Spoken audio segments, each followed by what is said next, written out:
All right, victory for a beloved all-girls Catholic high school in the Bronx after community leaders rallied to keep it open. We've got clapping going on over here. More than 24 animals rescued from squalid conditions get a new lease on life. Joining us this morning is the cheering Bronx Borough President Vanessa Gibson to weigh in on these stories and more. To kick off Bronx Week, we've got great stories coming out of the Bronx. Thanks for stopping by for us this morning. Thank you. And let's get it off with the wonderful activities talking about Bronx Week. But first, we want to get some updates on stories that we've been following. Let's start with the NYPD shooting of the 34-year-old in Pelham Bay who was holding his mom at knife point. What do you know about the latest on that case and the suspect? So the latest is mom is okay, and we want to make sure she gets counseling and services. Her son is still hospitalized in critical condition. There is an obviously investigation underway. There is a pattern of history of domestic gender-based violence within the household. They did live together, and I just want to remind everyone, if they're in a dangerous physical, emotional situation that is domestic gender-based violence in nature, 1-800-621-HOPE is the 24-hour New York City hotline. It's painful, and I'm glad mom is okay, and we will support her as much as we can. Sure. Let's go to that shelter on the East Gun Hill Road. The animals rescued from there. Are all the animals going to be okay? And what's going to happen to the operators there? Yeah, so far the cats, dogs, rabbits were all rescued. I want to thank New Yorkers, residents that called, and customers that called about unsanitary conditions and made complaints. People have eyes on, and that's what we need to hear from. And we're glad they did that. And so they're all getting medical care, they're getting exams, they're going to be placed in other facilities, and an investigation is underway because I also learned that the owner and operator is disputing the complaints. And so there has to be a process, but we want to make sure animal abuse is real. And District Attorney Darcel Clark does have a unit dedicated to animal abuse. Good. We're glad to see that people are able to find a place to make those calls. $115 million is being allocated by Mayor Adams in his proposed budget for the Bronx, $115 billion. How do you want to see these funds used? What are the priorities in your borough? Public safety.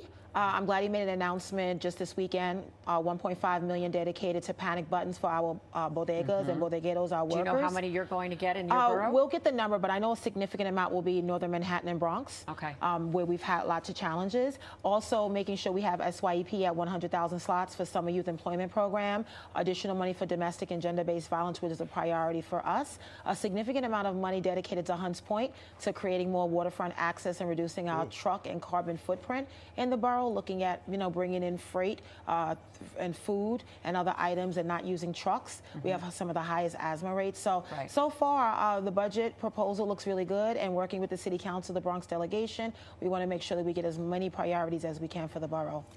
Heard you clapping earlier. Preston High School. Preston. Staying open. Preston Panthers. Good news there. How'd this all come together? Because young girls at Preston were determined with made-up minds. They wanted to save their school. They wanted to achieve their dreams. 400 families affected. A huge hearing held by Attorney General Tish James. And a lot of momentum from the teachers, the educators, Principal Connolly, the alumni. Wow, everywhere I go, someone went to Preston, and they were so happy. So now the foreseeable future, 25 years right now, $1 a year annual rent. We're thankful for the incredible team. Preston Panthers are here to stay for the foreseeable future. Love to see that, that big emotional push. And I mean, who runs the world? Girls. Getting it done, right? So let's talk about casino chances, right? Okay. We're talking about Bally's vying to build a casino at Ferry Point Park. They also stepped in to help with the preservation of the school. How do you think their chances are? What do you think this means for your borough? Well, they're two separate. The Bally's Foundation made the offer to purchase Preston. The Bally's Corporation is in the running for one of the 3 casino licenses. Is this a charm offensive? No, I think Preston, well, remember, Preston is such an institution for us since 1947, generations of young girls.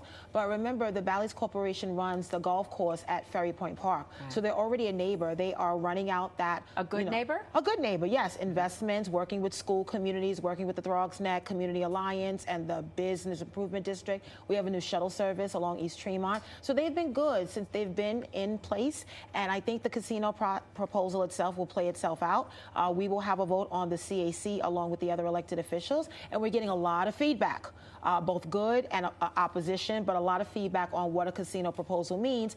And again, it's not just a casino proposal. There's an event space, there's retail, there's hotel. So there's a lot of opportunity here, $625 million of community investments, including additional parkland. And very quickly, 5 seconds, Bronx Week. Bronx Week started today, May 5th through Sunday, May 18th. Yes, Inglés y Español. All things great about the Bronx: tourism, cultural diversity. We're going to highlight businesses, labor. We have a silent disco, a health fair, the Bronx Ball, Walk of Fame inductees, the Bronx finale, the parade, the festival, the concert. Beautiful events. The website, www.ilovethebronx.com.